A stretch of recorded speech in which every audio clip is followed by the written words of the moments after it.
Hey, hello.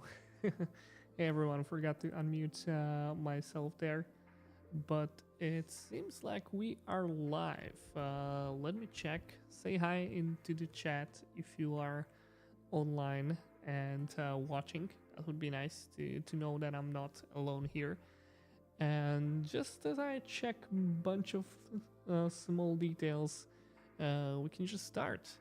Today I want to write some Cypress tests, debug them, talk about best practices as I often do. Hopefully it will be fun. If you feel like it's not fun, post a question. We can always change the topic. We can always talk about something else. But yeah, what I like to do is to do live coding, do testing, and if that's something you enjoy, feel free to stay, post some questions, and hopefully we'll have a good time. All right, say hi in the chat. I'll just quickly check some stuff. We're multi-streaming today to multiple platforms, so hopefully we can see what's going on in every platform, and hopefully you can chat from every platform. That's the tricky part. And I haven't been streaming for a long time, so there's still a bunch of details that I need to sort of iron out and maybe check during the stream because I'm never confident everything is working. So just give me a second and say hi in the chat.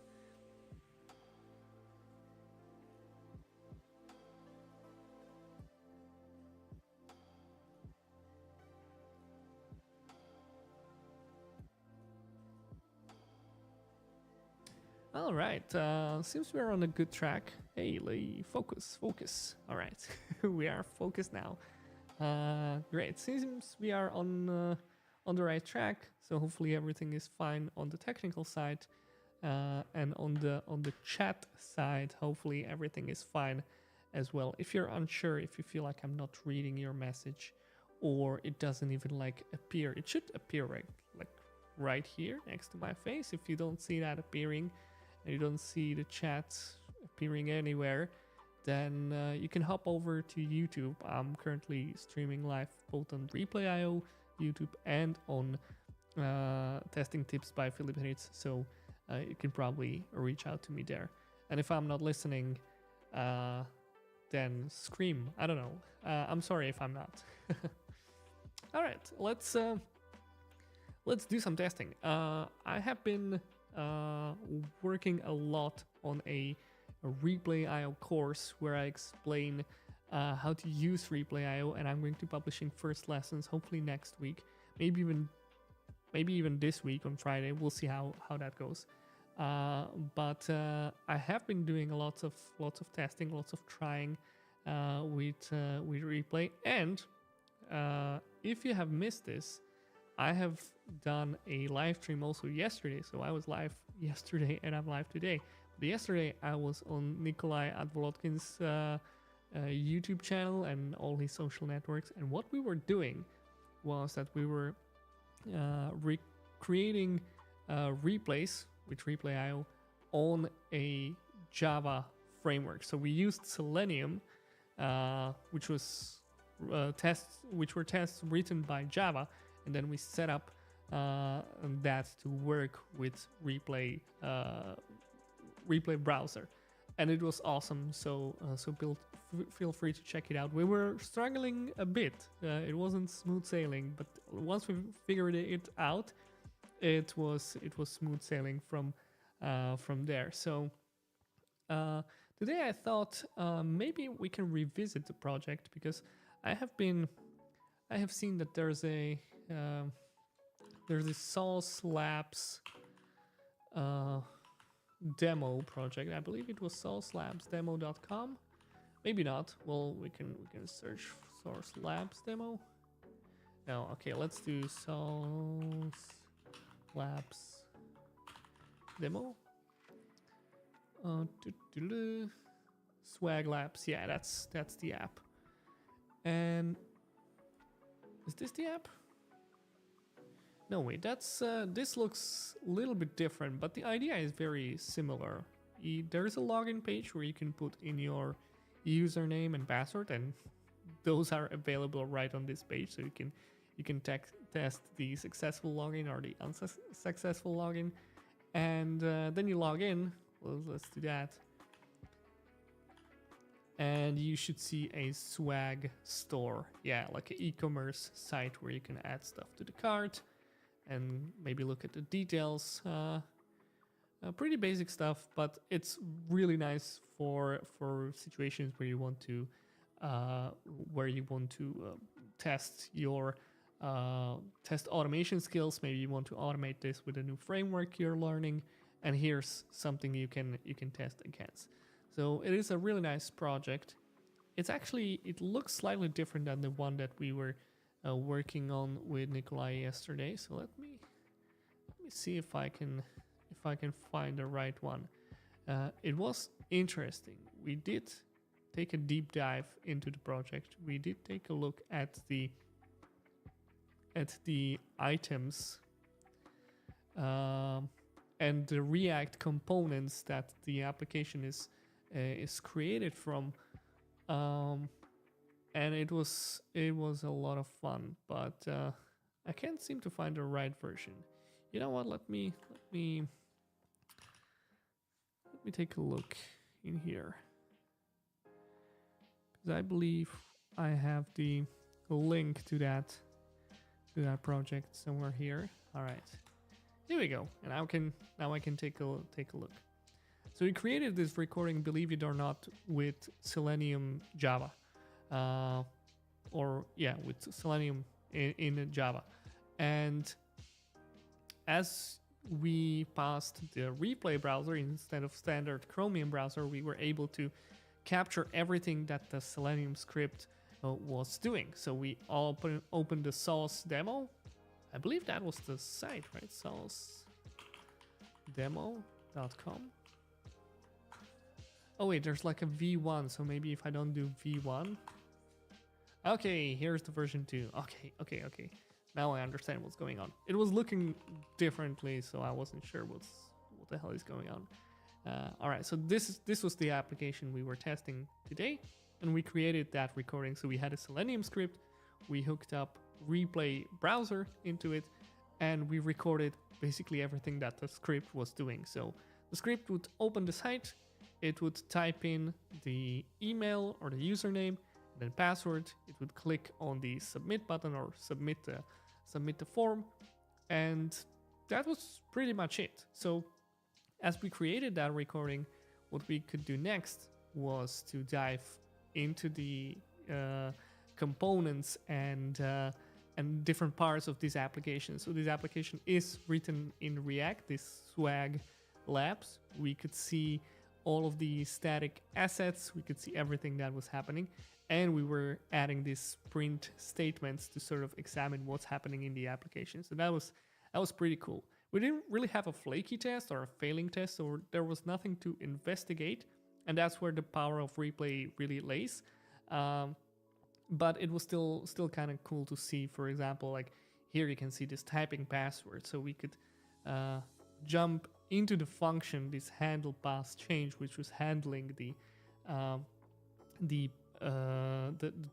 keystrokes that were entered into this password input field, right? So as we were typing, all of those keystrokes would be registered, and on the application side, everything is handled by this function.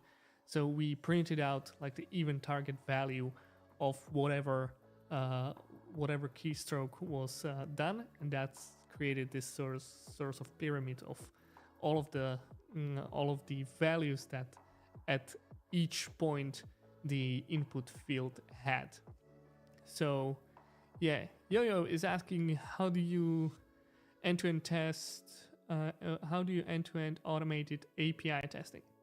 Oh, that's a good question. I never really had a situation where I only was responsible for API testing, for like just API testing. It was always end-to-end testing, and the APIs were part of that or whatever. But you know me, I'm a Cypress ambassador, so I did a lot of testing in Cypress, and as a part of that, I've created this plugin That's basically a Cypress plugin allowing you to make your API testing a little bit easier. So, it's doing pretty well. We got 18,000 weekly downloads, although I haven't made an update for some time. Actually, 9 months ago, was it? Oof. I need to get back to work on this one. It's a really nice plugin. Basically, it wasn't really an original idea. Gleb Bahmuto has made something very similar, although the UI was not as fancy and it didn't show all of the information this plugin shows. It showed some different information. But basically what it does, it adds a new command to your Cypress library called CY API.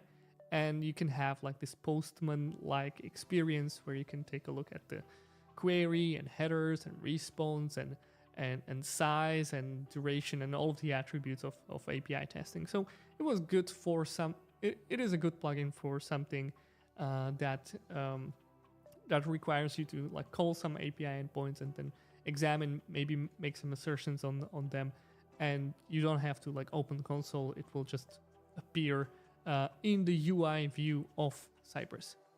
Now, you're saying end-to-end automated API testing. So if you're using the phrase end-to-end and API testing in one sentence, what I'm imagining is that you're trying to think of like an end-to-end test where you would have like multiple API calls that were connected to each other, right? So something like create a new user, then create a subscription for that user, or buy an item, or whatever, basically multiple API actions that sort of create this nice flow. In Cypress, this is kind of hard to do, because what Cypress does, let me create a new project. Just give me a second, new window, here we go. What Cypress does, and should I create a new project? Actually, let me just create a new file. Right, and say this is a Cypress test.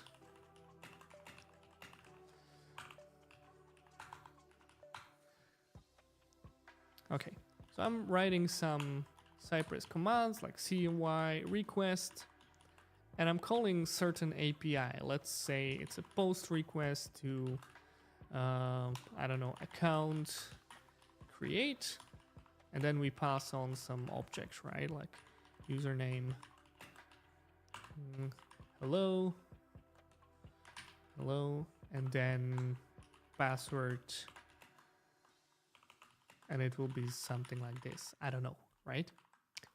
So when we send this request, we get a response. And typically in Cypress, what you need to do is to create a chain of commands. So when you want to use information from this request, what you need to do is to use a then function, right? And then you get some like, okay, account create. And let's say that this account create has some interesting information like, I don't know, user ID, right? User ID, or maybe just account ID, right? And it's located in account create body account ID, right? Something like that. So now you want to make a request with that account ID. So what you need to do is to do CY request, and then I don't know, I guess post again, and then subscription,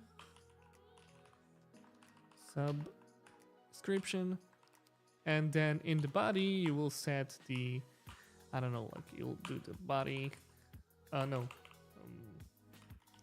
account ID, which will be account ID, right? You need to reuse the information you have gathered with the first request, so, and you use that in the second, right? And then when you want to use information from this request, again you go then, and the story goes on, right? And some people call this callback hell, because you like create multiple levels of nesting with each and every command, right? With each and every request. There are multiple ways of how to get around that, but none of them are like too elegant and you can sort of flatten this out, but you would still have at least one level of this then function, which is not the worst thing, but it makes the API flow and understanding of like the whole end-to-end flow a little bit more janky. So that's why maybe Cypress, I mean, it works really well. And if you're using it for end-to-end testing and you want to add API tests, by all means go for it. If you are just focusing on like doing API testing only, if that's your only mission, that's your project that you want to do, I would maybe recommend some other tools which are like designed around having a really good API experience. The plugin that I have made is supposed to make that experience a little better, but you will still need to deal with this. Tools like Postman, Insomnia, maybe some other tools might be a little bit more elegant and easier to work with. I've worked with Postman. I never found it that elegant, but I could see myself setting up a certain flow that could work well. So that's kind of my take on the API testing. Oh, Kagri,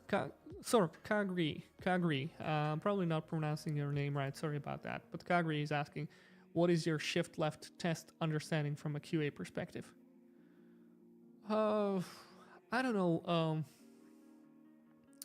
Shift left. The shift left has become sort of a buzzword, and I feel like I've been to many conferences where speakers would use the shift left reference, and it would like generally mean one thing, but everyone had sort of their own flavor, and it sort of blurred what the meaning of this phrase really is. So I'm not really 100% sure what you are asking. If I'm going to take like a broader perspective or broader interpretation of what this term is, then it is about moving testing to the left, which, like, if you imagine I'm assuming that this idea sort of sparked around a Jira board or something like that. We want to shift left to where the development is, right? We want to be in the early stages. We want to start testing early, begin testing when the feature is not complete, or be a advocate of quality even when the feature is designed. Start planning early, maybe do some test-driven development even. And all of these different ideas are usually referenced to as shift left. I think in general it's good that we have these conversations on conferences and events and blog posts, etc. What I would maybe say about this is that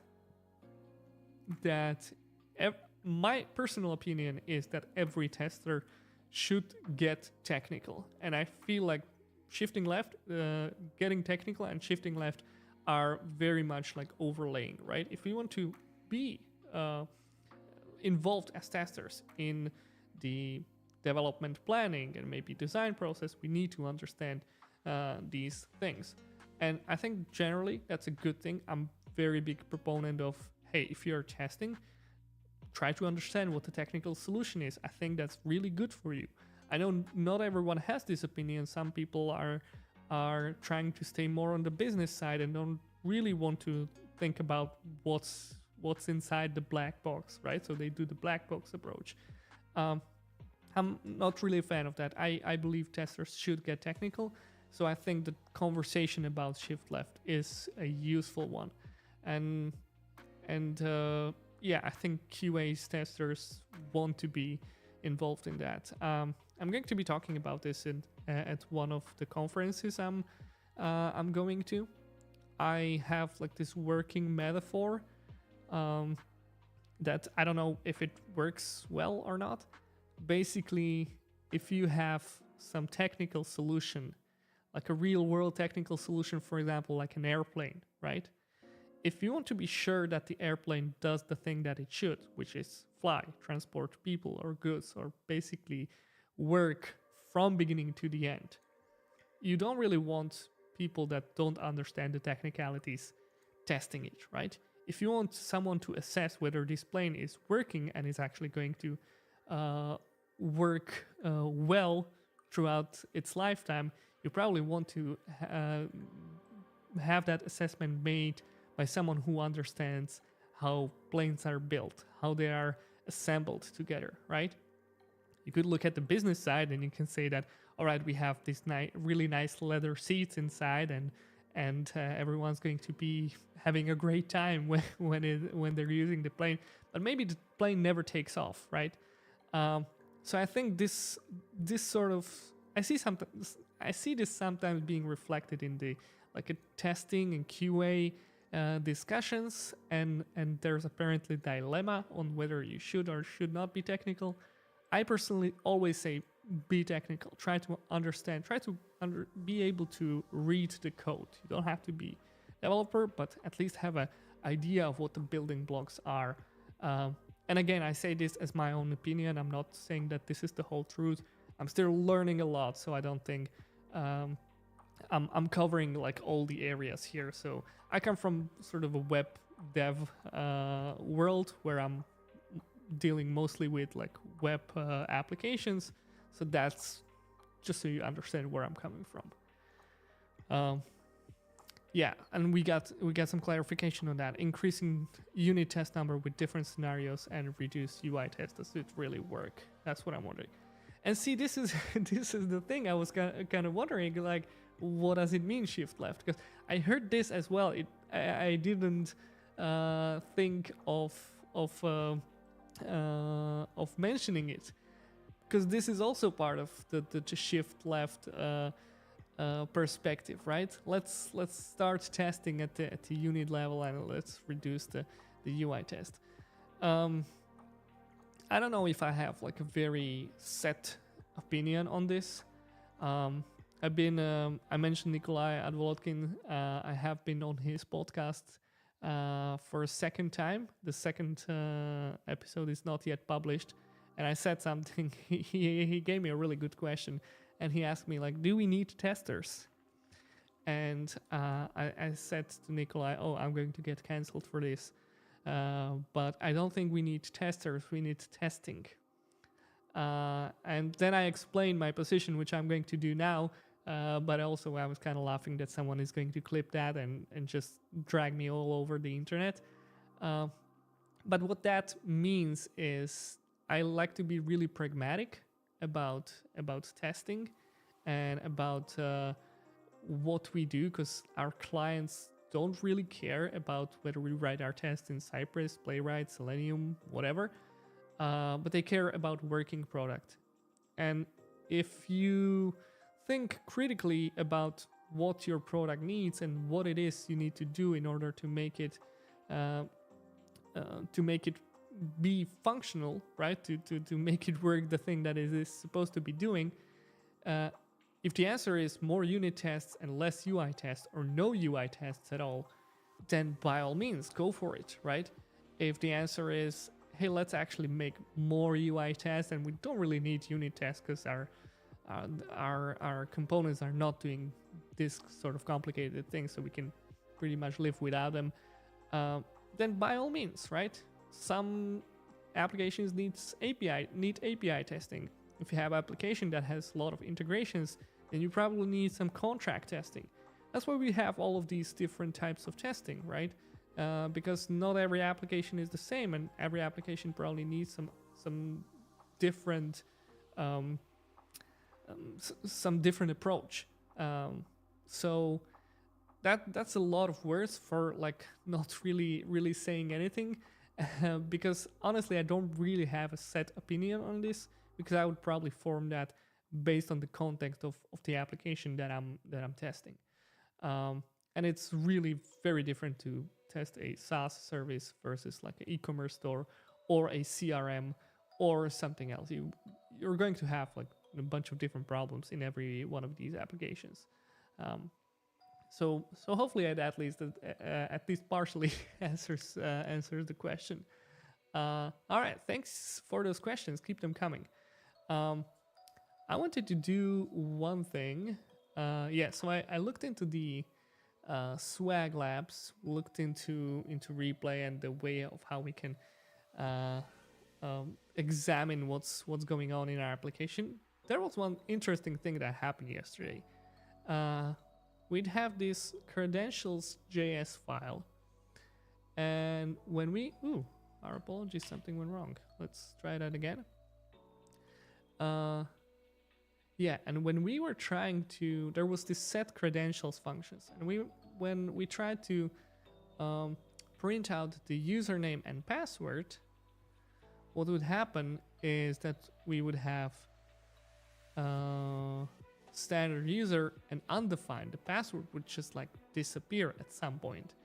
And I was trying to find out like where that happens, because we first looked at the login component. We see the password. There was this verify credentials function, which would verify the credentials.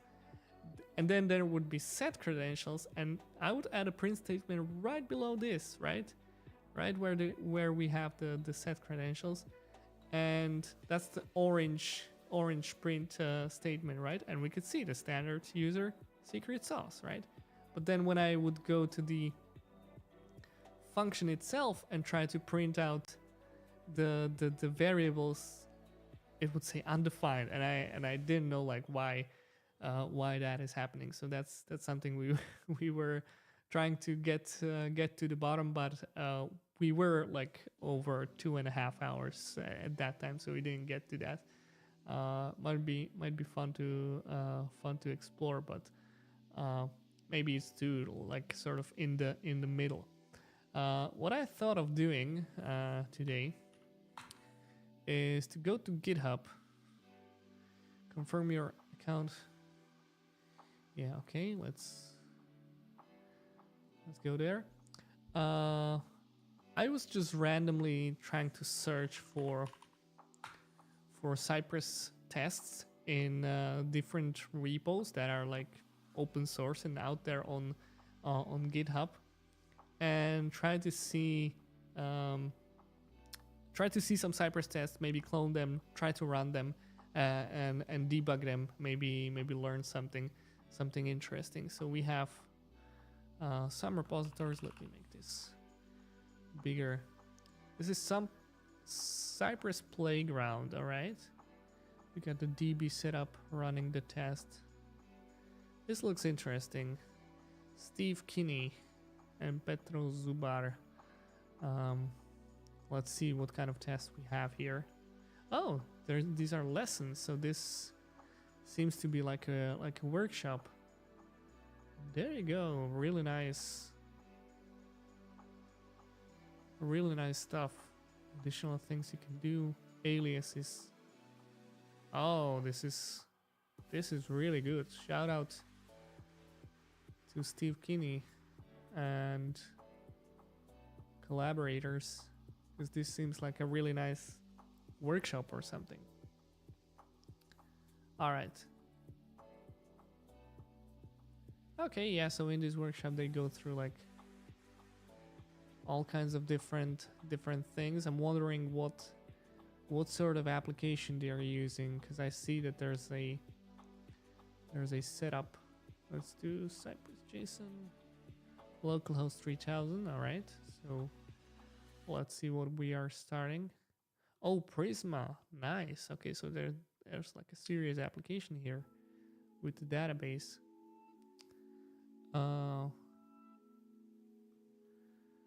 Prisma seed, npm run dev open. What does SvelteKit dev? Oh, okay, so there's like a Svelte application that you can test within this repo. This looks nice. It is a little bit outdated because I see the version of Cypress is an older one. What version do we have here? 9.1. And then we have a bunch of tests here. Okay. All right, I'm thinking this is a workshop, so this would not be like a set of tests that we could simply run. So maybe let's go back to search and find some other project here. Saranya, hi. Sorry, I saw your message earlier, but I didn't respond. Okay. File opener, where are we? Let's go. Let's go way back. Okay, repository. Cypress. I saw some Cypress. It was like an interview question, like a repository for an interview.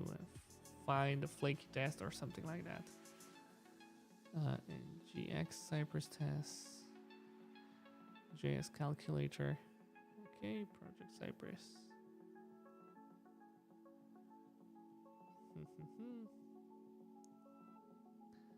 Cypress testing.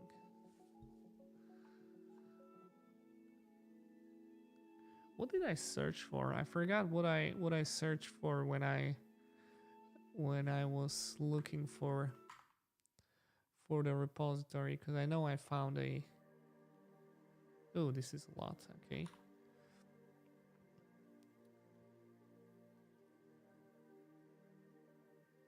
Repository contains code, Cypress. Let's do maybe Cypress flaky. Just sort of doing a full text search on GitHub. Flaky test Cypress. That sounds promising. I think yeah, flaky test challenge. As an engineer, you'll be expected to ensure that all new features and fixes do not cause regressions or headaches for active users. Tests are an important tool, blah blah blah. The challenge, okay. The test for this app sometimes passes and sometimes fails. You should be able to quickly figure out a change that will make the test 100% reliable. You may modify any file or files except those in src directory. That sounds like fun. I really like that this is the interview question or interview challenge. I think that looks good. All right. It seems that this has not been updated for a while, but I'm going to clone it anyway. Try to install it, and then we'll see. Maybe we'll update the Cypress package. Maybe not. So let's open terminal. Let's do git clone. Oops, what did I do? Terminal. Like test Cypress. Let's open that. Code flaky. Let's zoom this in and do npm install. All right. So let's see if I can figure out whether why the test is flaky just by looking at the test. I guess that's probably the challenge, right? Oh, there are a lot of tests. Oh, okay, interesting. Oh, yeah, a great idea. Sorry about that. Yeah, send a repo URL. Lucas, thank you for reminding me. I just sent it. It seems like I sent it like everywhere. Hopefully, if I found the repo. All right, let's go back to the test. So there are a lot of tests. So I'm thinking I'm going to run them. Oh wait, it's a single test, but it has a couple of things running in it. So what do I open? I open the base URL. So what's the base URL? Localhost 3000. So I guess I need to run, yeah, start. Okay, let's do npm start. This should start something. It did. That's good. Look, here we have the application. Let me just center it so we can see that. Okay, so there's a application. We got like a sign up sheet. We can add email, password. Oh, that's invalid email. How about this one? That works. Which department? Which course? Oh, nice. We have like dynamic loading. It's saving something, probably sending my information somewhere. Oh, and here we have a here we have the output. All right. So that's how the application works. Now let's go ahead and do npx cypress open.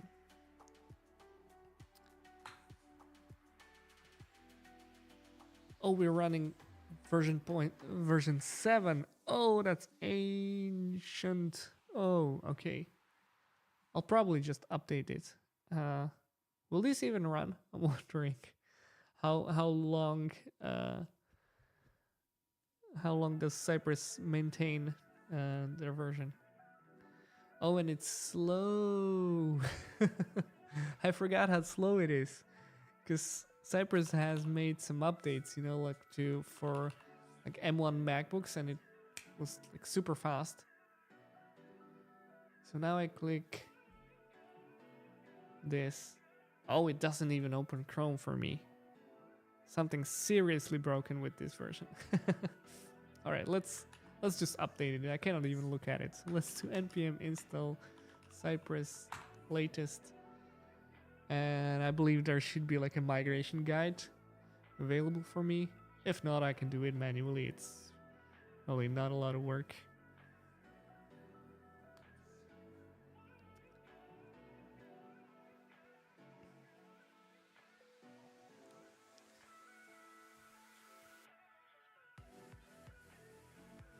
All right, so let's do npx cypress open once again. Let's see what happens. Migrating to Cypress 13. Yeah, let's do that. So we're going to rename the specs for me. Do that. Rename the index file for me. All right. Migrate to Cypress JSON. Yeah, this is probably just such a simple project that we don't really need to do anything manually, and the migrating guide will pretty much do everything that we need. Although it froze now, so we'll see what's going on. I see the config. That's working. That's good. Still got the plugins. There's nothing in here, so we can just go ahead and delete that. Go to Cypress config.js. We don't need this. Fixtures. I don't think we're using, but whatever. e2e app.js. That's cool. Oh, good. Welcome to Cypress.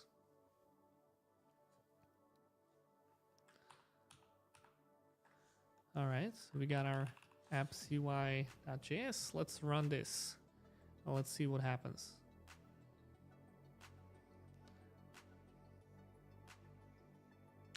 Oh, okay, the test has passed, but the README said this test is flaky. So sometimes it passes, sometimes it fails. And it's interesting to see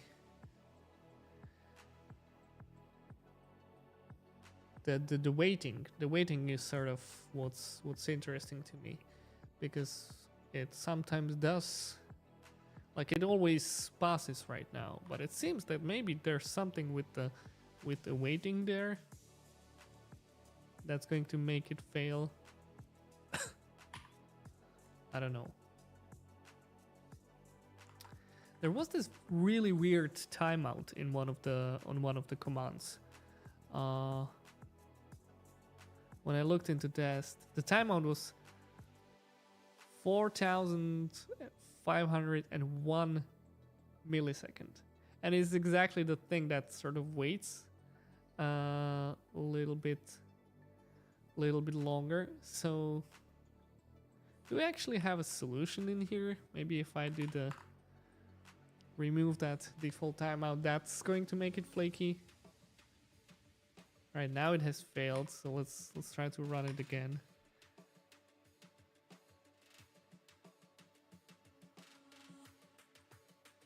Nope, still failed.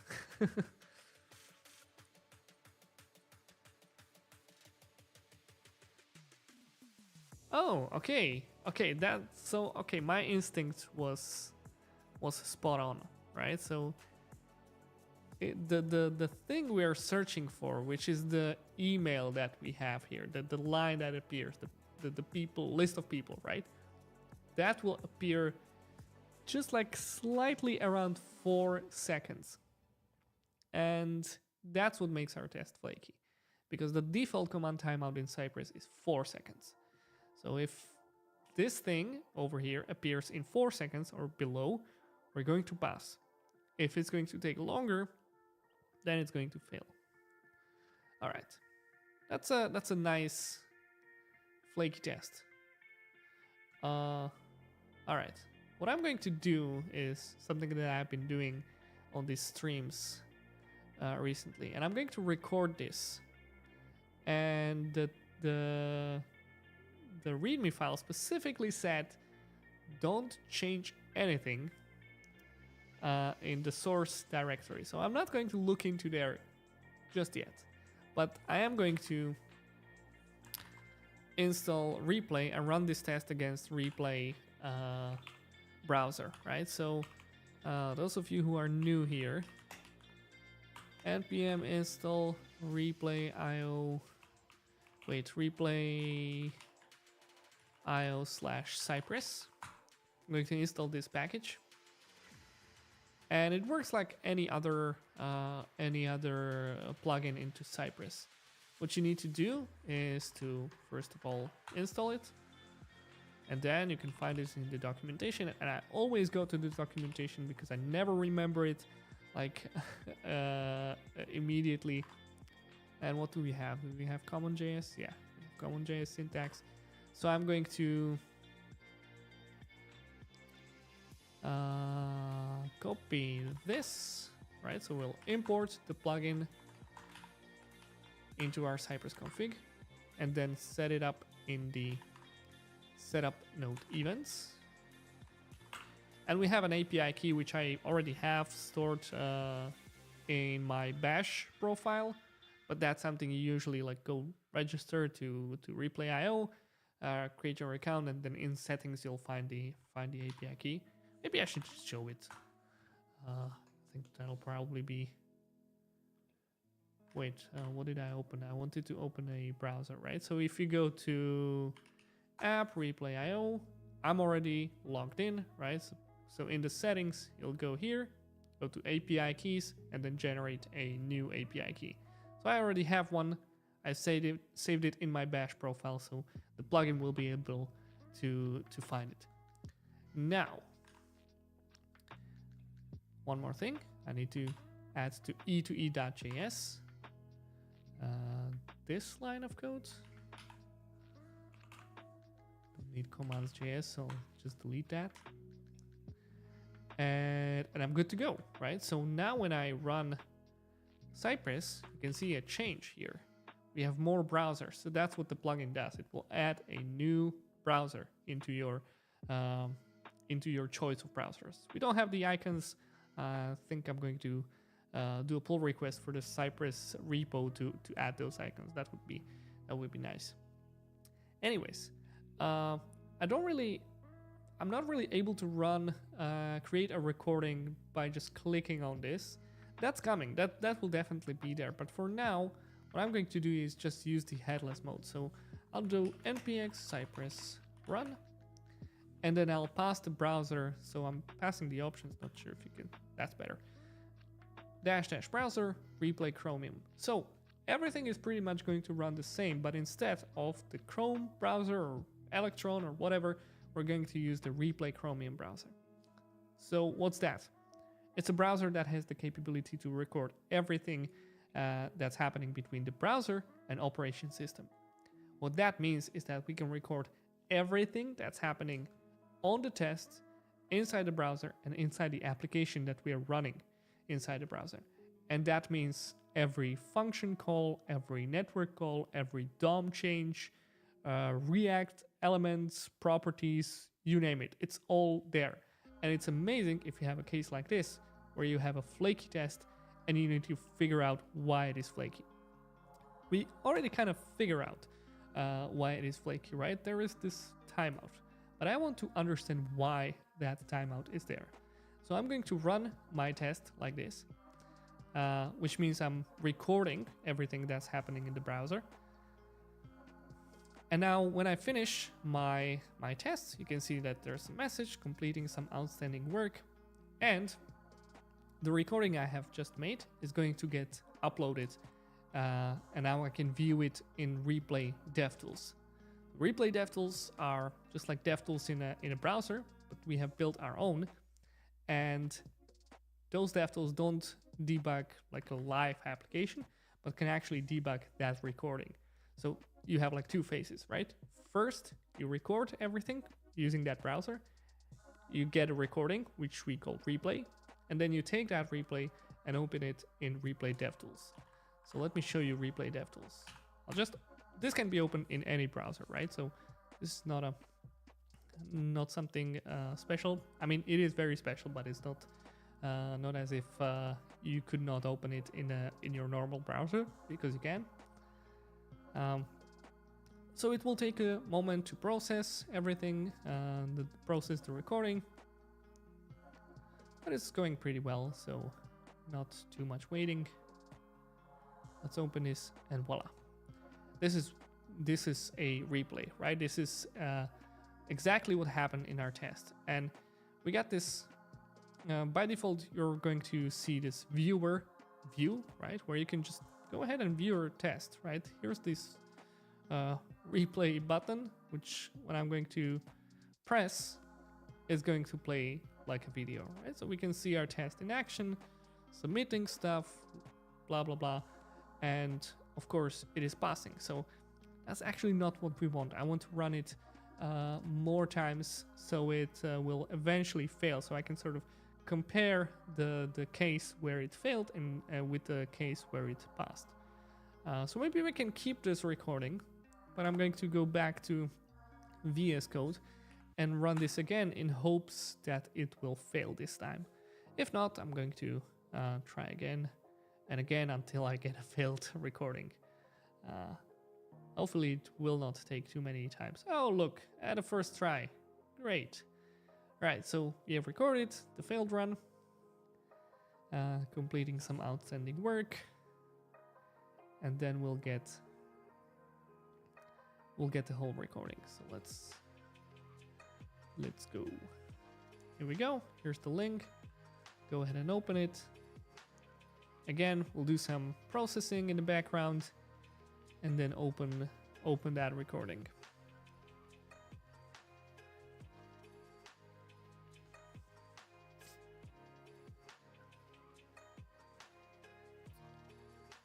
All right, here we go.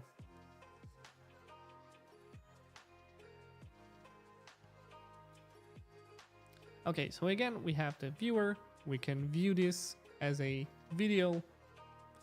Seems everything is pretty much the same, except our test will fail, right? So we didn't make it in time.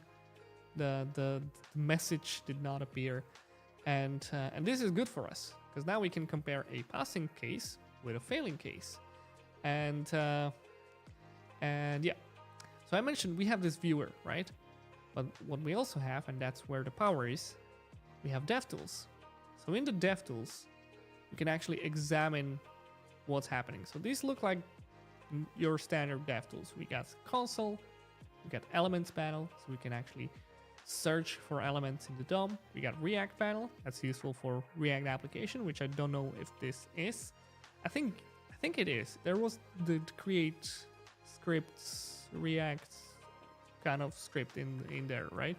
In the package JSON, I believe I saw it. Yeah, to start, React script start. All right, so we have a React application, and then we have the network panel. So every network communication is captured here, and this is all of the network communication that happened during the course of our recording. So as the test was running, it was recording everything, and we can see all of the network calls being recorded, which is great. Now, let's take a look at here. So we actually have a Cypress panel. So what we can do here, we can view all of the Cypress commands. This is something we have for Cypress, and we have a very similar thing for Playwright, which at the moment is not as good, but it will get there really soon. But right now we have this list of all of the Cypress commands, and what we can do is we can jump to any of those commands, and this will open this middle panel, and this is sort of like a file viewer. So if I'm looking at a test file, I can jump to any line of code and see what the code definition for that test actually was. But if I want to dive a little bit deeper, I can do that, because not only I have the Cypress test file, but I also have this source explorer that will show me all of the files that the application is actually made of. Now, I'm not familiar with what's happening inside this application, so I believe I need to do some digging, but this source looks like something. Course select. Okay, yeah, this seems like this is the dynamic part of our application. We have this index.js, we have this remote persist something, and here's a remote persist file, which seems to be the React component for whatever is happening over here in this application. So this is the actual code of our application. The really cool thing that might be sort of invisible, or maybe you have noticed it at the very beginning, is this gutter number, right? So we have our line numbers, but in this gutter we have another number, and that actually indicates how many times a certain line of code was called in the course of this recording, right? So we have recorded our whole test run, we have interacted with an application, and we have information from the application, like how many times this line of code was ran. So this is already pretty good information on what our test is doing. But we can go even deeper. We can see what was happening, what kind of data passed through that. So for example, what this test does is that it will type some name right into the input name. Let me show the viewer. Here we have the name field, right? And we'll type some name inside this name field. So what I can do is go to the elements panel, try to select that some name, right? We can see it's input name, placeholder name. So I know this is like an input with the value of name, placeholder name. Do we have something else here? Pretty much nothing. So what I can do now is try to search in this remote persist component and try to see if we have that input field somewhere, and it seems it might be here. Oh, look here we have a form on submit, and we have a placeholder name and the name of that. I know it looks different, but this is basically a field component, right, which I believe will contain this input. This feels like a native component in React. No, look, okay, this field is imported from the component field.js. So I'll hit Command P, and now I can just go to that file. So let's do 08 field component.js. Okay, and here we have like all the information, all the code for the input field and how that actually behaves. So we have the input, we have some properties that are like passed on from the parent component, and we see some state, blah blah blah. All right, so I may be going way too deep here, but I want to show you something, because here we have this value, this state value. So this is something that will change as we type in to that component, right? As we type into that input field, this state value will change. So if I'm interested, I can go ahead and add this plus symbol, And this will tell me, like, actually, let me get rid of these errors. And this will add this default text, right? 0, 8, field component, field 35, whatever. And this will print out to the console. So adding this plus symbol with this default text is like adding a console log to our code. But we don't actually modify the code. We're just looking at the recording, but it is interactive. So we can pull the information from how many times this line of code was called and print it out here. Now, this is not very interesting. This is pretty much 58 times the same line, right? We can change this. So this input field over here that I'm typing in is like the brackets of a console log, right? So I can go hello world, which again is not that interesting. We just have 58 instances of hello world. But let's go ahead and look into this state value. I believe I could print that, right? This state value. I'll type it in. And now something else will happen in the console.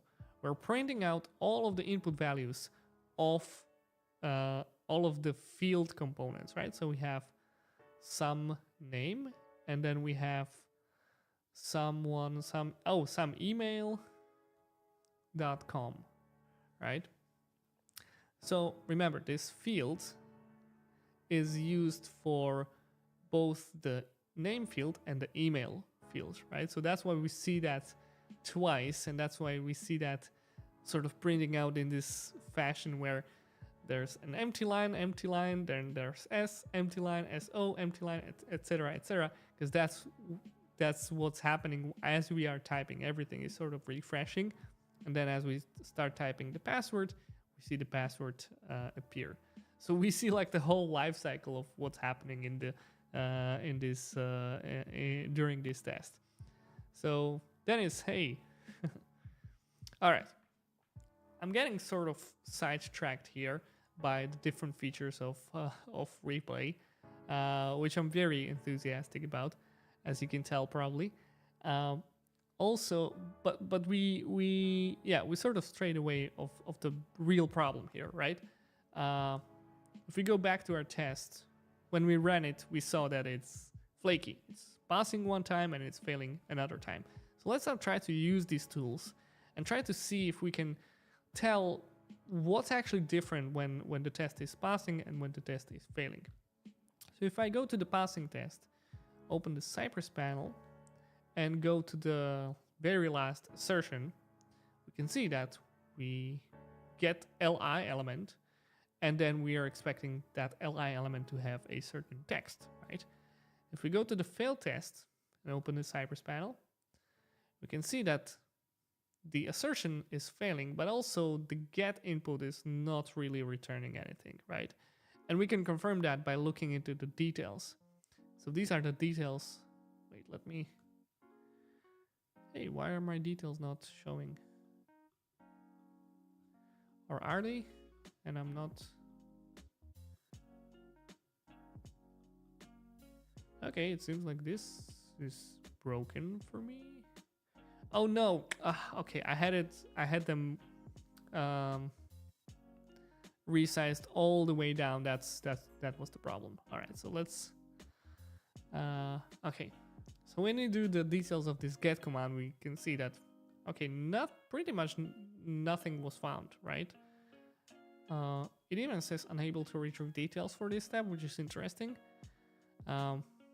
If we go to the pass test and look at the details of the li over here, we can see that we have the properties. This is basically like the yielded attribute in Cypress. So if you click on any command in Cypress and you click on the command, it will print out information into the console. Now in replay, we print it out over here, and you can actually click on this target element, and it will take you right to the elements panel and highlight that element in the DOM at that moment, right?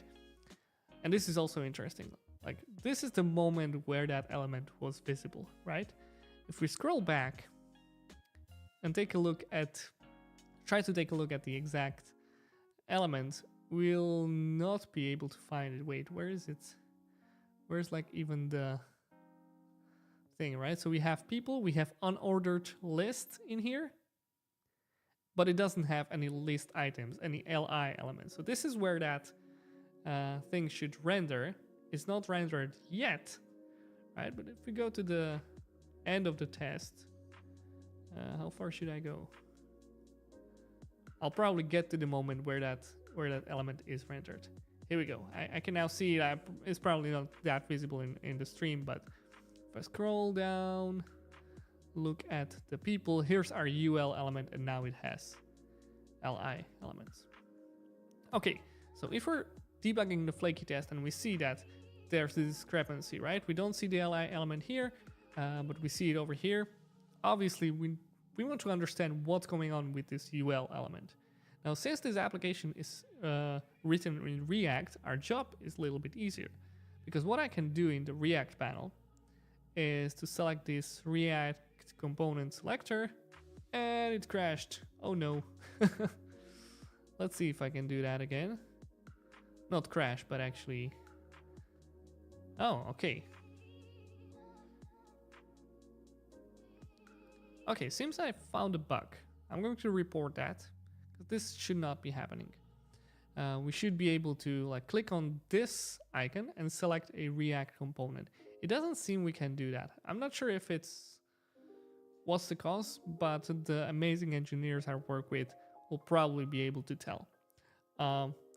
Yeah, what I wanted to see is I wanted to find that UL element and try to see like the condition why it renders certain elements and why it doesn't. So probably I'll just go with search. I'll just go and search every UL element there is. And it seems that there's this remote persist, which is in the source folder. That should be the thing we are searching for.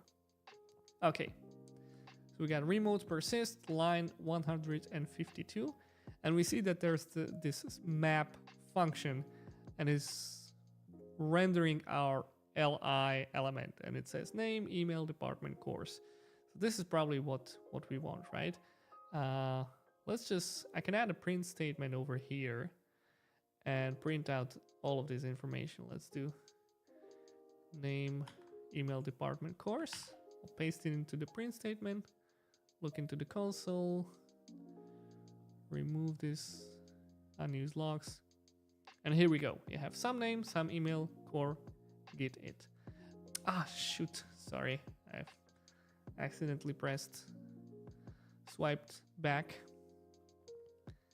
Okay, the important thing here is that in this file, the remote persist, we have this UL thing, and we have one instance of this li, and this getter number is going to tell us, hey, it was rendered just once. Let's take a look at our failed tests. Let's open the same file. So do remote persist. And I'm going to, what was the line again? 154. So let's go to the line 154 and see if there's anything different. Interesting. It seems to be pretty much the same. We have one li element printed out. Well, it seems that this line was called once. So let's print out the details and let's give it a purple color. Print it out in the console, and I want to see what's happening. Okay, so we have the same information. So both the passing and failing test are going to show this information, actually are going to contain that information. So it's not like our application is functionally broken and it just breaks this information that we put into it in our test. It's probably something different. It seems to be something different, because I would imagine that at some point this data could be like just undefined and you cannot learn anything about it. So this is not the thing. This was a red herring. We need to search for something else. So what do we search for? I don't know, actually.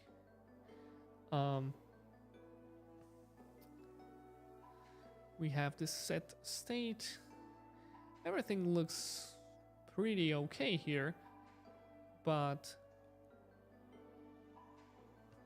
and it's funny that this is actually called, this is actually rendered. It's interesting because we don't see that being rendered in our failing test, but we do see that in the passing test. Let's jump to like the exact moment when that was rendered. So I pressed command key on my keyboard, and if there were like multiple instances, we could jump into that. So when I do command or command shift, I can move backwards and forwards. So you can see that maybe on the line above, I can do command and take myself to the last instance of when this line of code was called, or I can do command shift and it will take me back. So again, I'm sort of just like moving through the timeline and moving to like exact point where something of interest has happened. Now, I'm curious if this li thing was in fact rendered and I'm now pinpoint at the moment where that element should have been rendered, will I see that in the elements panel? Let's see. Because this React component is telling me, yes, it was rendered, but will we see that in the elements panel? Let's scroll down. Here's the people. Okay, it's not. This is interesting. This is actually interesting. I thought this is going to be just like some cheap hack with like a timeout setup or whatever, but it seems to be not even rendered here, and that's interesting. I like that. I like a good mystery. So we don't see that over here. It's not here. It's still in the saving mode. And if we go to the... Oh, okay, wait, this is interesting because we are still in the saving mode even here. So I jumped into the line that's into the li line, list item, at the moment when it was called. So I'm assuming the moment would be the same where that element would render, but it seems it's not the case. It seems at the moment when this li line is rendered, we're still showing the saving thing. So I want to take a look at this saving state, right? Because the application is going to be in saving state, and then at some moment it's going to go to the saved state. So what's going to change that state? Let me search. Can I find saving here? Save status, API client. This doesn't seem like the thing. Input value, saving, submit. Oh, okay, so this is this seems to be the button. Is this the button, the saving button? Input value, saving, type submit, disabled. Wait, is that an input element? This thing is input? It looks like a button. Let's see. Why is this red? What happened? Let's search saving. I don't know why this is red. Let's refresh. I don't know what happened here.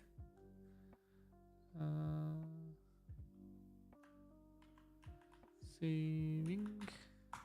Will I find anything? Doesn't seem that way. Oh wait, this is interesting. This seems like there's, for some reason I cannot pick elements here. This seems like a bug, to be honest. But I don't know. Alright, so we got the people over here.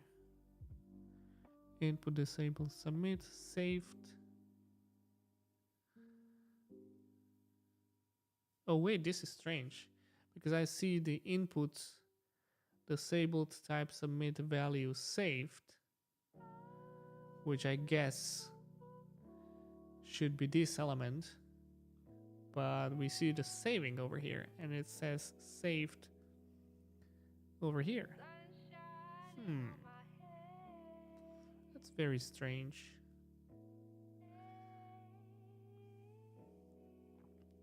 Okay, I want to take a look at the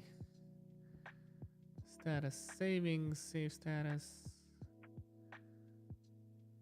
So here's what so there's this on form submit function, and that function will take the values of different input fields, right? And then wait, where are we? Say yeah, here it is, on form submit.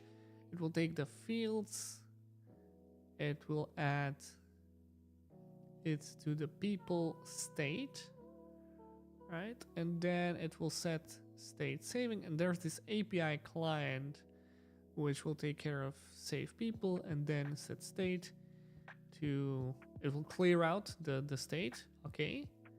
And then it will change the status to success. If there's an error, it will change the save status to error. So where? Okay, let's add a print statement, and I want to take a look at this save status. I'm going to give it a orange color.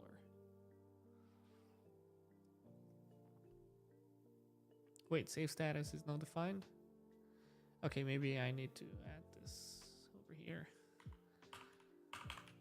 Save status. Oh wait, why cannot I change the save status?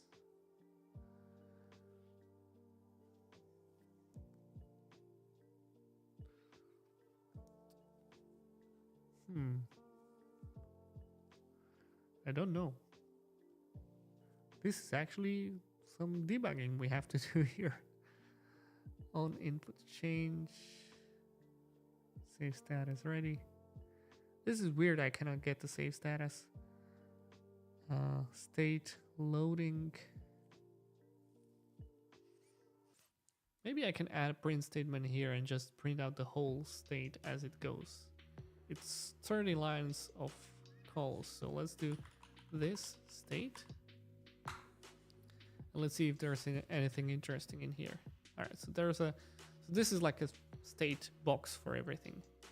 And here we have, okay, these actually might be interesting, right? So let's do state, and oh, here's the save status. Okay, so now we can see the status change. So everything is ready, and then we get to the saving state. So we rewind that, and then we go to the success state. That's showing saving, which is kind of confusing, but I guess I understand the logic here. It still doesn't really answer the question why we are stuck with this success over here. Why we are stuck with this saving state over here, and haven't really moved on to the to showing the people element. That's what confuses me, because we have the results of the test, right? When the test is passing, we see the li element, right? When the test is failing, we don't. So I would like to see some indication in the code for this happening. And usually when you have like an example application, you solve this with like adding a forced timeout, right? There's something strange that's like messing the application, and that's what makes the test flaky. Like in real world, right? your test is flaky because the application is flaky as well. Maybe this API client, I don't know, like, because we have this on form submit that's going to take care of saving and changing the state. Let's look at the API client. Maybe we'll find some answers there. So let's do client and voila! It seems like this this might be our answer here, because we have some timeouts in here that are going to load people, save people. There's a local storage. Oh, interesting. So there's a so this application uses local storage to sort of fake a API communication. It will just save everything to the local storage and then print it out in the list of the people. So let's continue searching and comparing the passing test and the failing test. Let's go to the DevTools, and I want to do open the client.js file here as well.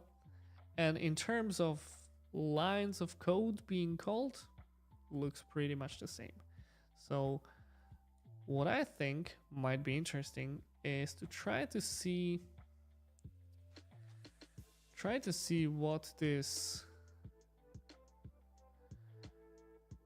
set timeout was. So it was between 350 and 450, and that's actually what's causing our flakiness, right?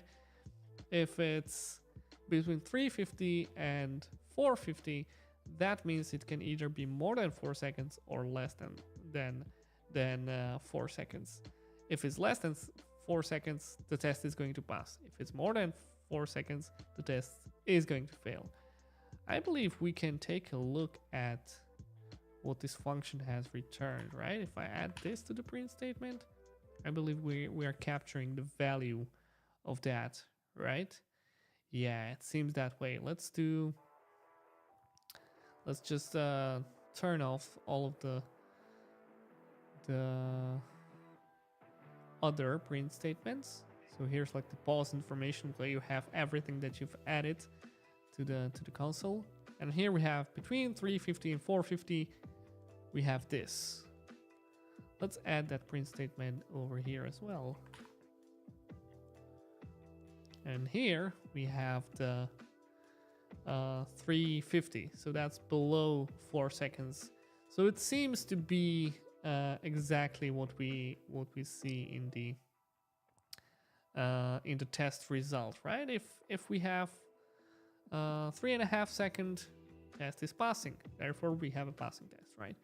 If we have more, which is right above 4 seconds, the test is failing. That seems to be the case.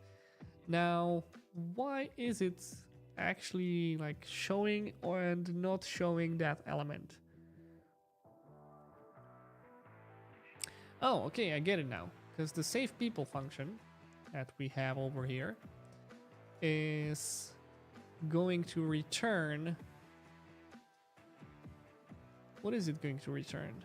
Local storage people, JSON stringify people.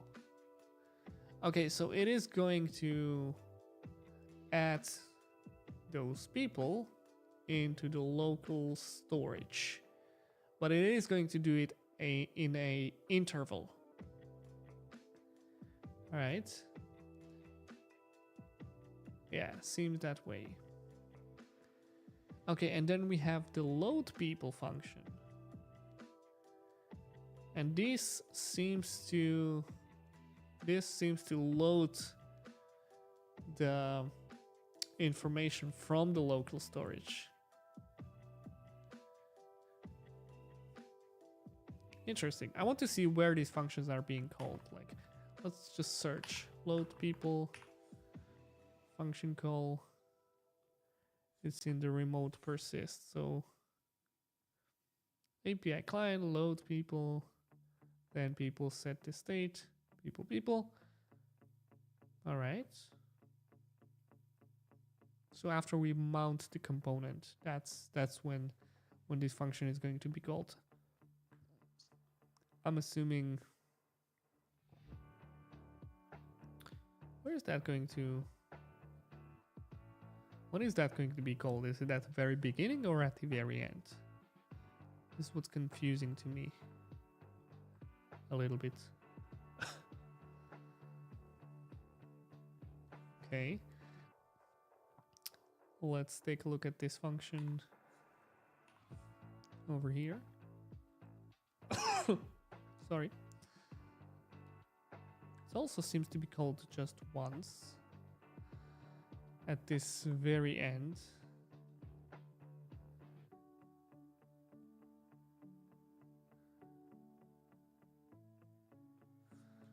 Can I see the people?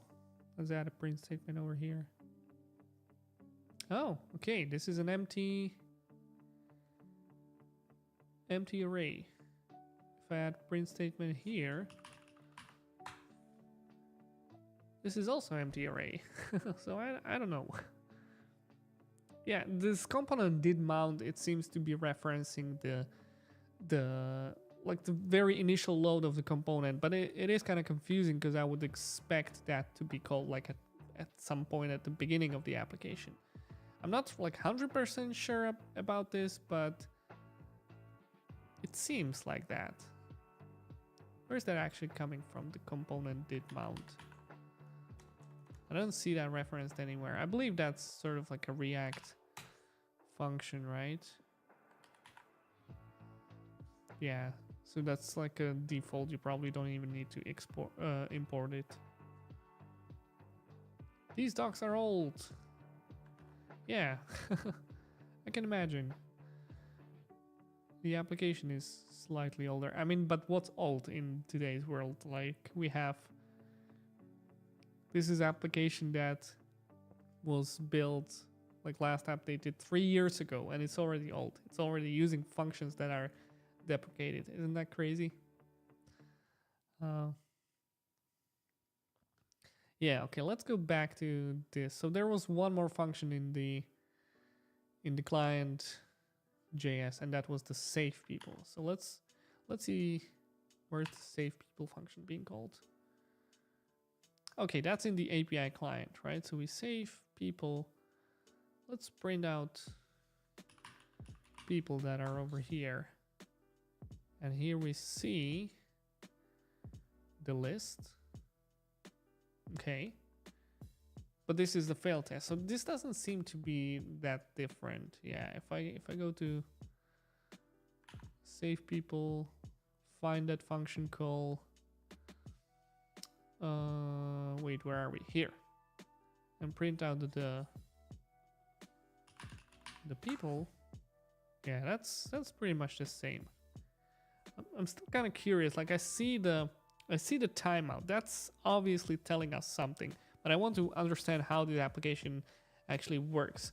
So the save people function will take those people, right, which are the same in passing and failing test, and then returns a promise, right? So it will either resolve or not, and it will resolve. There's a set timeout function that's going to resolve in time between 350 3,500 milliseconds or 4,500 milliseconds, right? So we've established that. And then what's inside here? We have the local storage people equals JSON stringify people. So it's going to take the value passed into this save function, and that's going to save it into the local storage. And then it is going to resolve this promise with a success true. So far,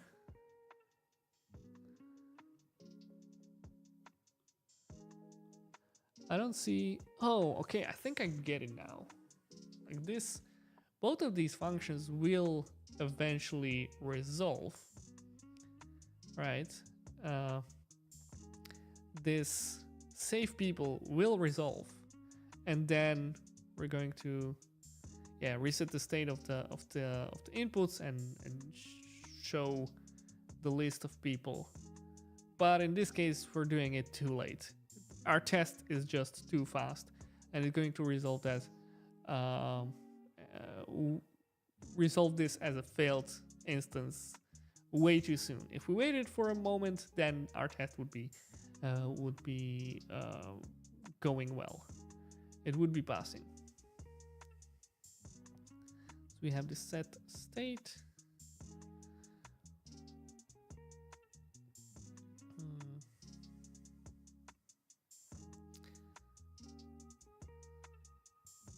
Okay, I want to add this set state once more. Because there's one thing I still don't quite understand. In this function over here, we have this set state, and I can see that this basically... Oh, this clears out the fields, but people will have the value of people. Alright, so when we save this, people will have the value of this, right? And the fields are going to be empty. If I scroll up, maybe somewhere before we save, we'll see the people is empty, all right, and the fields are filled. All right, that makes sense. As we progress through the app, the fields that we are typing in as users are going to be filled. After we save, that's going to basically swap, and that's what the set state over here is responsible for. That's what's happening here. And then we save the status success, and everything is done. Let's see what happens in the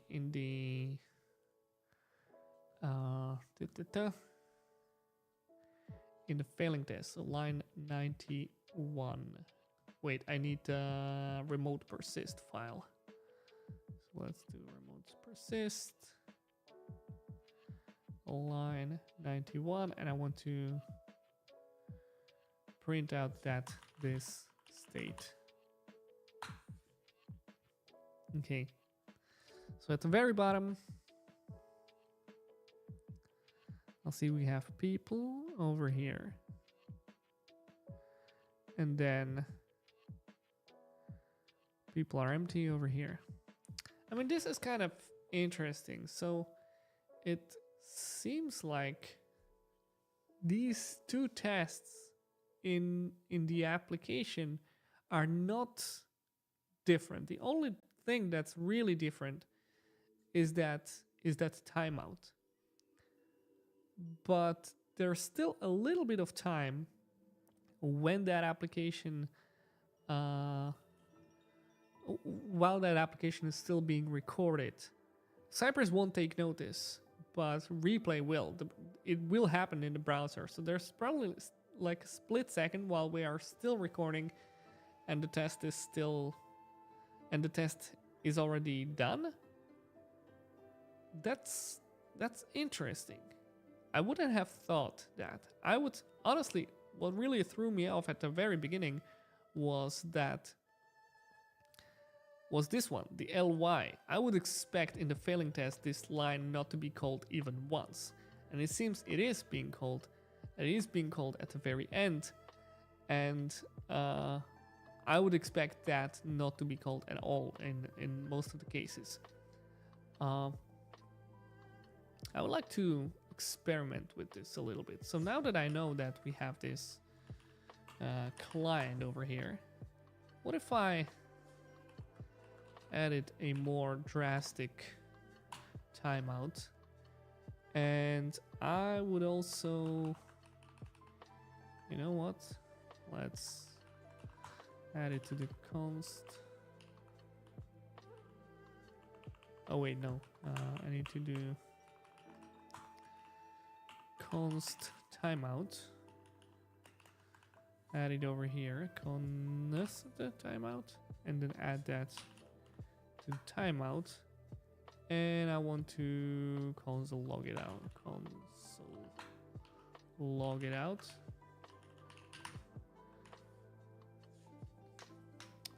Oh wait, I'll probably not be able to see it anyways. Never mind. All right. I want to have like a more drastic timeout. Let's actually do between 8 and 10 seconds. And I'll run this test. Obviously, that's going to fail. But I would like to see if that ly li, the list item element, would still render. Oh wait, that failed way too fast. What's going on?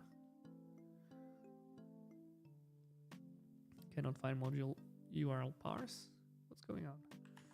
Maybe I need to start the application because I made changes to that.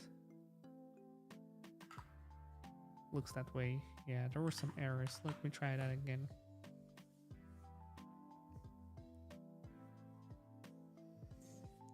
Oh, okay, this has happened to me. Another bug report for me. Okay, interesting. Okay, never mind. Let's try that again.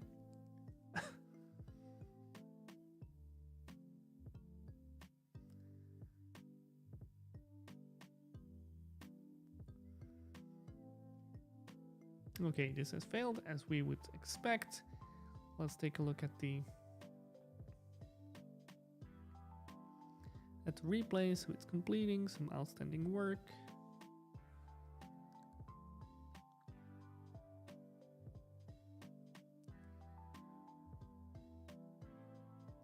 Good. Let's open that replay. And now I'll just head over to the remote persist file. And I want to see how many times this li key was called. Because in this case, I would expect it to not be called at all. So let's jump to the client.js. Wait, not client.js. It was the number 10, remote persist. If I go over here, at the very bottom, li. Okay, now the line is not called. Because it will never render. The timeout is way too big. If I go to the client.js, try to print out the timeout.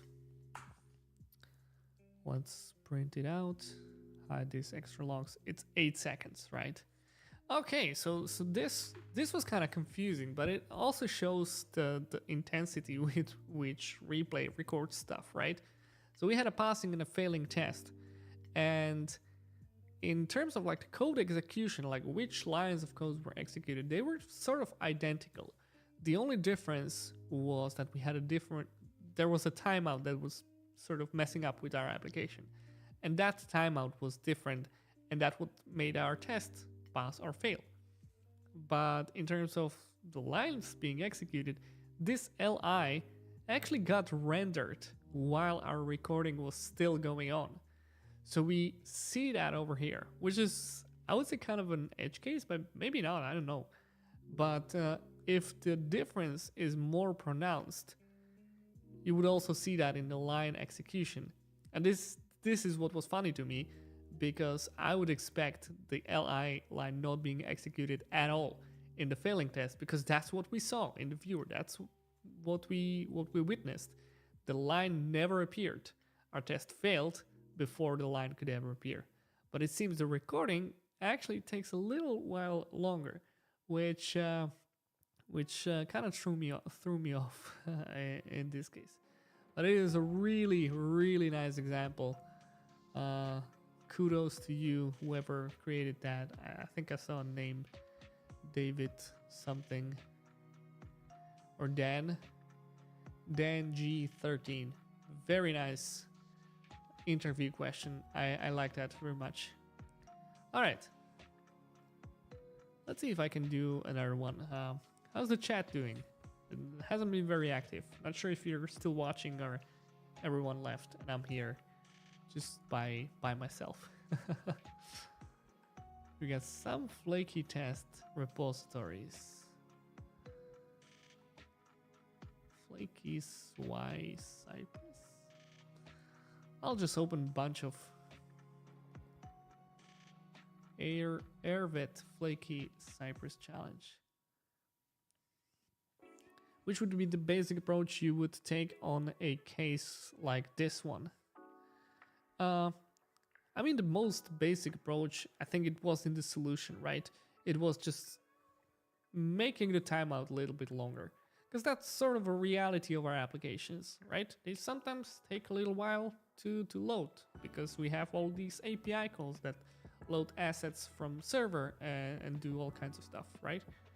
So that would be, but that would be like fixing the test, right?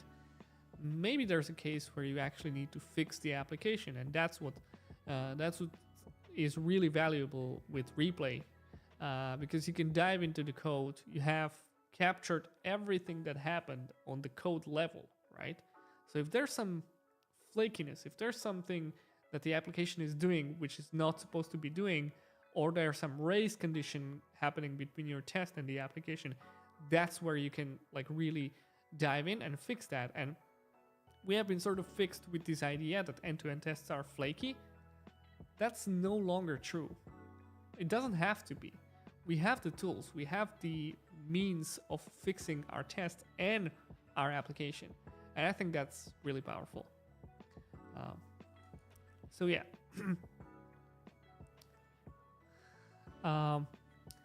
Yeah, another question, like whether I would try to fix the test and then go deeper to see if it's a bug on the app. As always, the answer is it depends. But what I like to do with my tests is to make them resemble the behavior of a user, right? That's not an original thought, that's tweet by Kenzie Dots. But that's what I try to do with my tests. So a real user does not wait for API call to be resolved, right? They don't wait for, I don't know, the API call is kind of a good example, right? They don't know what is API calls. They just want to buy their shoes or do some action, right? Or book a dinner or whatever. So the test ideally should look like what the user should be doing, right? And if there's some shenanigans happening in the background of the application and it's actually making the test fail, it's probably worth considering whether the application does behave in a user-friendly way or in a way that we want it to behave. So again, yeah, it depends. Probably the fastest solution sometimes might be just fix the test, maybe add a wait that makes the test slower, but it's also not the best solution. So I'll try to find a balance between fast and good, and that's kind of what we all do all the time, right? Try to balance the fast approach and the quick approach. So yeah, but ideally fix both.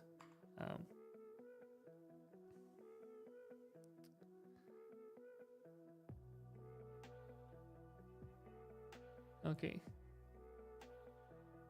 This seems to be the same thing. Flaky test challenge. Modify any files except of drones. I didn't notice this thing.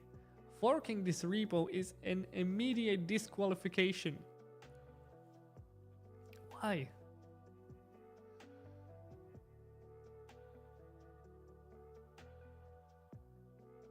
Why would forking this repo be a disqualification?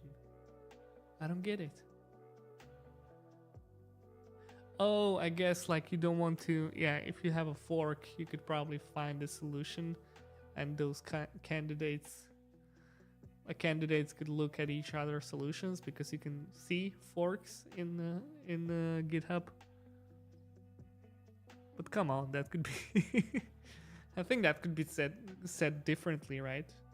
Like, please don't fork the repository because yeah, other people can see the solution then.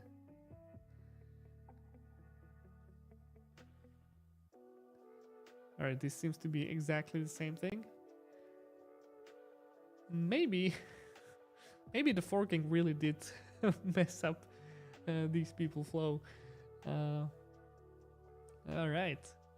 Okay, this seems to be have a different thing. So we have a flaky visibility errors in Cypress sample project to demonstrate visibility issue when browser is not focused while running test in headed mode. Okay. npm install, npm run serve. We can run this, wait for the test to fail. I believe this might be something like a reproducible example for an issue that might be as part of a issue report on Cypress. Let me try and see, just for the fun of it. We need to go to GitHub/Cypress and then search in the issues for this URL. Oh look, issues, visibility errors. Yeah, just as I suspected. It's really nice if you provide a reproducible example. And this person evidently put a good, a lot of thoughts and some effort into creating a reproducible example.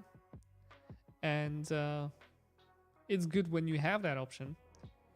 You don't always, right? Because it might be happening in your application, but creating a reproducible example with the same error means you need to recreate your app having the same issues. And maybe it's really hard to give that proof to someone that this is actually happening. I just cannot fix it, right? And for that case, replay is also really good. Because if you catch a bug just once, if you hit the record button, so I've been showing mostly the flow where your tests recorded, right? But you can actually go to replay.io, download the browser, and if you open that, let me show you.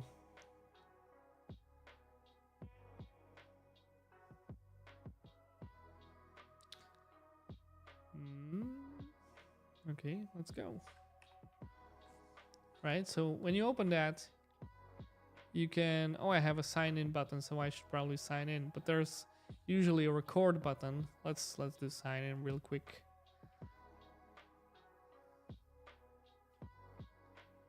I did sign in with Google. All right.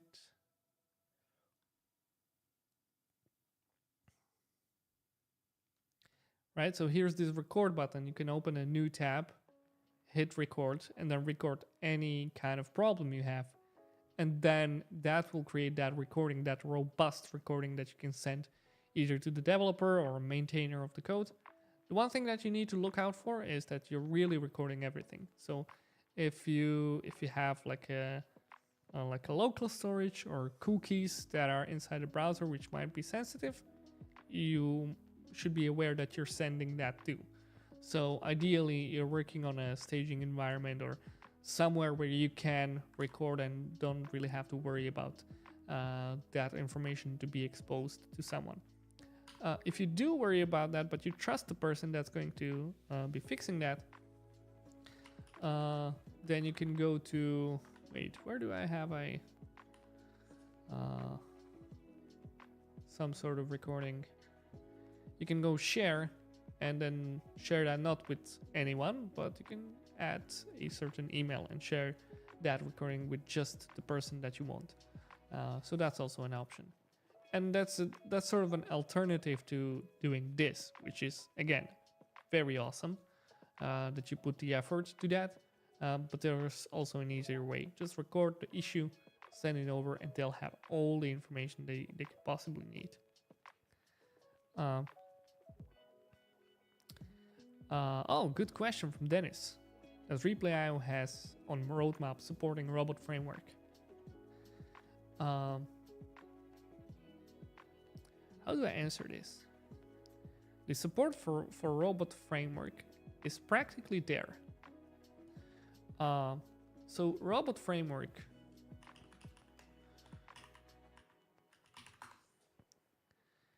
is, I haven't worked with this, so I might be wrong about details on this, right?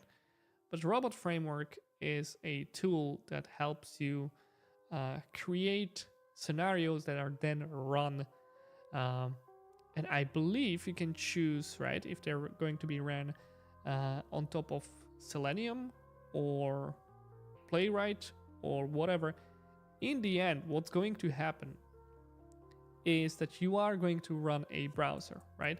And I know Robot Framework can do a lot of stuff, but I'm just like focusing now on the things that can run in a browser, right? So we're talking web applications. I believe Robot Framework can also do mobile apps. Not sure. We don't do mobile apps, so that's not an option. But for web applications, if you have your Robot Framework script that's eventually going to spin up a browser and then automate that browser with certain actions, and I believe that's what Robot Framework is doing, you can use replay. So yesterday with Nikolai Advolotkin, we have done a live stream where we demonstrated how you can use Selenium with Java to create a recording with replay. And the only thing we really needed to do is to first set up our test script in the same way that it would be running a Chrome DevTools. I'm tripping. Chrome browser, right? And when you have that set up, then all you need to do is to tell the script, hey, Chrome browser is located, the binary for Chrome browser is located at this path. And that's all you need. And you point it not to the Chrome, but you'll point it to the replay browser. You need to download the replay browser and then get the path to the binary, and then you can point it to there. So if you can do that with Robot Framework, which I believe you can, right? You can do that with anything, any tool out there, I believe so, right? You can just set the binary, hey, look for browser here. That's pretty much like the option you should always have, right? So if you choose to automate Chrome, but instead set the path to replay browser, then you'll be able to automate that. And that means that, yeah, you can create your tests with Robot Framework. And then if you encounter a flaky issue or some sort of problem, you can take a recording from that test run and send that over to developer, and they'll be able to figure out what was actually happening, what the test was trying to do. Actually, you can take that recording, add a bunch of comments to help the developer find the problem. Hey, here's where it's failing. Here's what the test was trying to do. Here's what I'm expecting, and it's not there. And giving all that information, that's going to be like the best bug report you can ever create for your developer. They're going to have everything. There's like not much more information you could provide. And I think that's pretty awesome. So yeah, Robot Framework. I want to do an example at some point in the future. I might need help. I might need someone who can actually help me set this up. But I have been poking around the idea, because it's not the first time I hear the question whether we can integrate that to Robot Framework. And yes, you absolutely can. I just cannot give you the guide yet, but I will work on it, and it will eventually be out there. So maybe it can be done using browser library, because this library has core in Playwright. Yeah, exactly. Like you can. I believe that's what I said. Maybe I said it in some different words, but yeah, all you need to do is just swap the browsers, right? And Replay browser is based off Chromium. We forked Chromium and then add a bunch of functionality onto that, so it is capable of recording everything, right? So there's no like Replay Safari or Replay WebKit or Replay Firefox. Well, there actually is Replay Firefox, but we're kind of deprecating that, focusing on the Replay Chromium.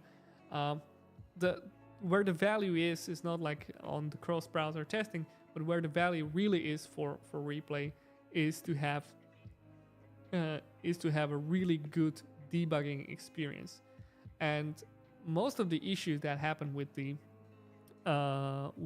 browser, with like the test automation, are some sort of timing issues where the test script doesn't really play all that well with the application that's under test. And these are the issues that are just like so easily fixed with replay, because you can just pinpoint the exact moment where the problem is. And I know that as I demonstrate this, sometimes it looks like a lot of digging through, but I hope it's not viewed as very complicated. I don't think it's that complicated. I mean, some issues can be, don't get me wrong, but you'll still have more information in that recording than with anything else. Like, screenshot is not going to give you that information. It will give you the result, right? All right, this element should appear. It did not. But the question is why, right? And that you can only find with something so robust. That you can only find with something as robust as replay. Hey, is this live? Yeah, it is live.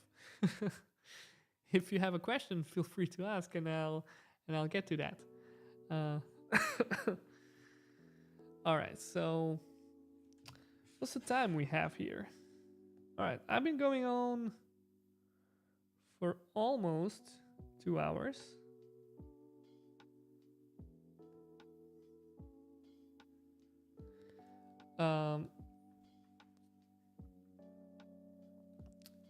Let's try to see. Okay, we have the flaky. Okay, so that was the example. Probably not that. Flaky test challenge solution. Oh, I like this. Another challenge. Wait, David Gutman? Isn't that the same person we had before? I think so. Yeah, okay. This is the same application over and over. But again, I really like the fact that this is a challenge for like an interview. Hey, fix a flaky test for me, will you? And if you can, I think that really shows some qualities. Just a repo set up with a bunch of flaky tests and ready to connect to Cypress dashboard. Let's see.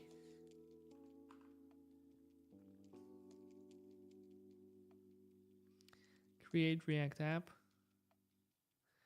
Bunch of flaky tests. Got the historian here. Oops. Cypress. Oh, okay. Flaky. Well, that's not really flaky. This is going to fail all the time. If math random thing should be visible. Yeah, okay, this is this is not really what I'm looking for. This is just like randomly failing tests. We have the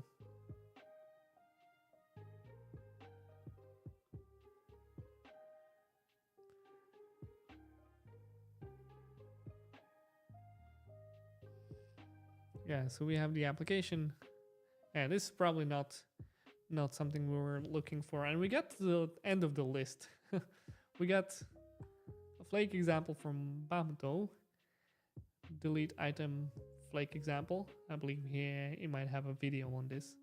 Study the course. Oh, this is from his course. Let's see what we have here. Delete CYTS. Deletes the item after test. Okay.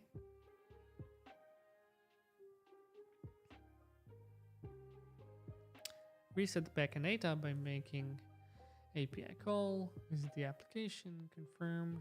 The application shows loaded to-do items. Okay, remove every to-do by clicking on destroy. One by one. Okay. This button only becomes visible on hover, thus we need to force. Okay. What do we have here? Here's 0 to-dos. The previous test should have deleted all to-dos, but accidentally it leaves on to-do remaining, breaking this test. Why? Can you fix the previous test to truly clean up after itself? Ooh, okay, that's a nice challenge here. Let's try it. I'm kind of intrigued.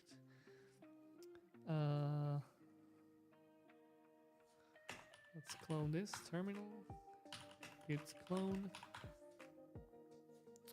Code delete.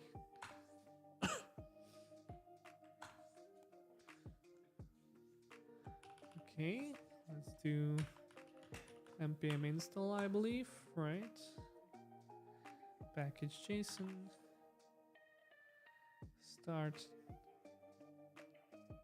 npm start, right? Oh, we have the dev, that's nice. So the npm run dev, and that's going to open both Cypress and the application. Oh, I still have the other app running on default localhost. Let's just close this and open this one. Cypress version 12. That's not too bad. Open end-to-end testing. And here we have it. Okay, interesting. So just as Gleb has said, we have this to-do app. Is this like a dark pattern? Does this read my preferences? Because I do have the dark theme set up by default, but doesn't look too good on this. Yeah, dark theme.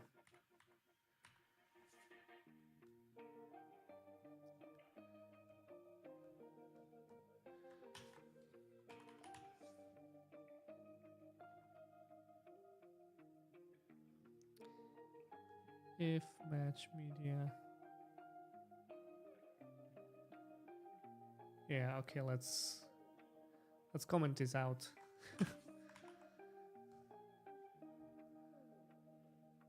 Yeah, okay, that's much better. I couldn't really read it. That was not a very good dark theme. Sorry, Gleb. It was hard to read. All right, so delete items after test. We have this reset. It should be resetting. Let's try to see what does it do. How do I? Yeah, that's what I want. Let's see what this will do. It will return okay, and that's okay, I guess. And then we'll visit the application, and we have 4 to-dos. Wait, what does the test do again? Forgot. Spec. It's not spec. What is it? Delete CY. Okay. So to-dos, and then there's like a, oh, okay, it's just like randomly generates to-dos. Reset to-dos. Oh, so the reset is actually doing like seeding as well, I guess. And then we have visit, and we have to-dos length. Okay.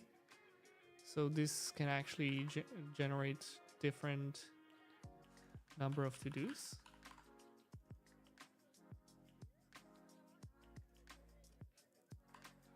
Oh wait, oh okay, there's range, so it will always create 4 to-dos. Okay. But it seems that after we visit, we assert the length, which will be 4 always. And then we do the cleanup and select all li to-do elements. And then each of them is going to wrapped and clicked on by force true. Let's run this test and just observe the test stats over here. And interesting, this seems to delete all of the to-do items. And we got li to do destroy 4. That seems to be working. So what actually fails in this next one? Has to do 0 to-dos. What if I do only here? Li to do should have length 0. Huh, okay, if I run it in isolation, this will pass. If I run them together, they're going to fail. Okay, let's try to see. So we got li destroy. We'll find 4 elements. And we'll do the first wrap, click force. Second wrap, click force. Oh, I see. So there seems to be a delay between the click and the actual delete thing. So we only have 3 API calls here. But we have 4 to-dos that we want to delete. Let's see. Let's do the ugly thing first. Let's do CY wait, and then do 5 seconds. Will that be enough? Yeah, it seems so. Now the test is passing. But I'm assuming that since this is a challenge from the, I think in the README file it was challenge from the network testing course, yeah. Then I believe the solution might be something like, let's first intercept the delete methods as delete to do, and then I'm going to CY get delete to do, and then assert should have length of to do's length.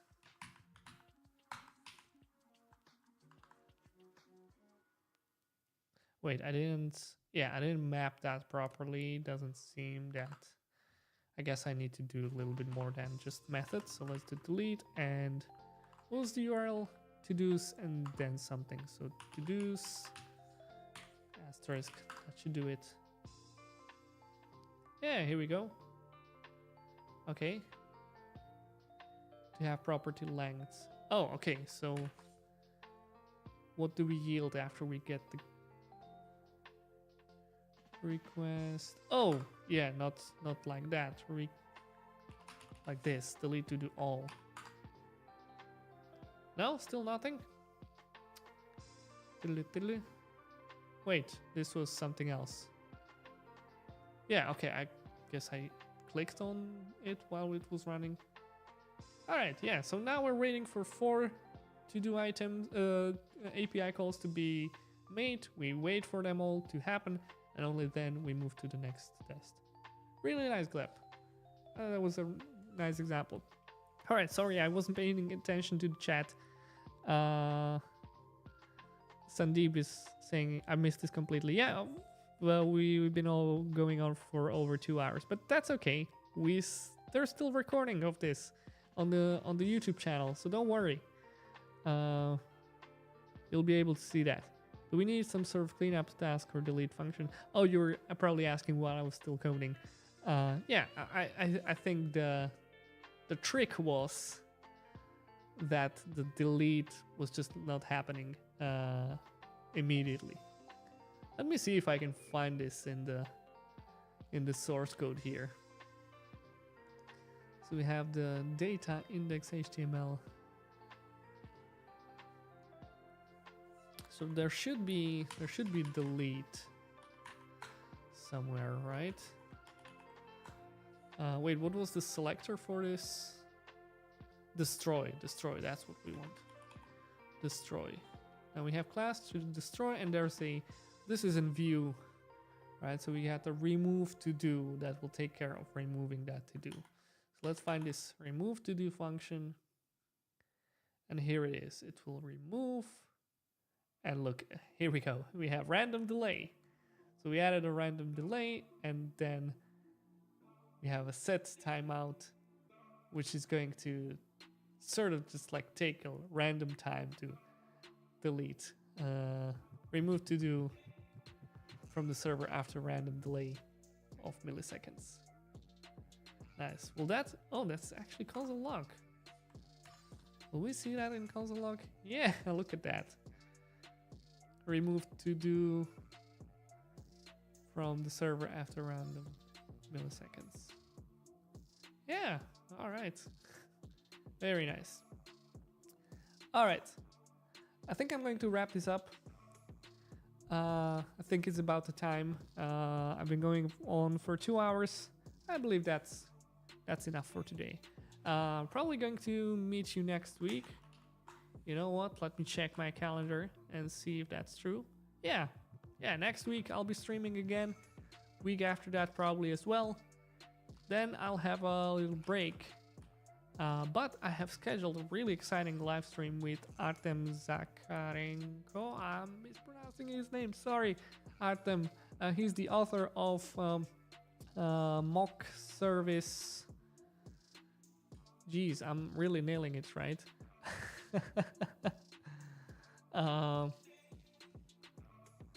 MSW.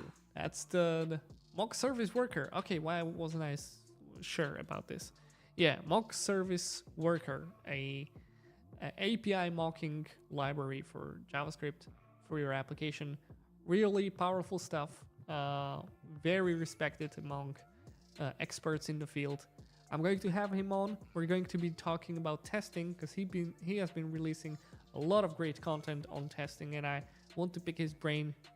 He's in the process of creating a testing course, and it's going to be a really exciting one. It's also going to have a chapter on debugging, and we're going to be talking about debugging, about different mental models that you might have when you want to do debugging, and different approaches. And we're going to be talking about testing and all that kind of interesting stuff. So make sure you follow the social networks. I'll definitely be shouting out from the rooftops when that's going to happen.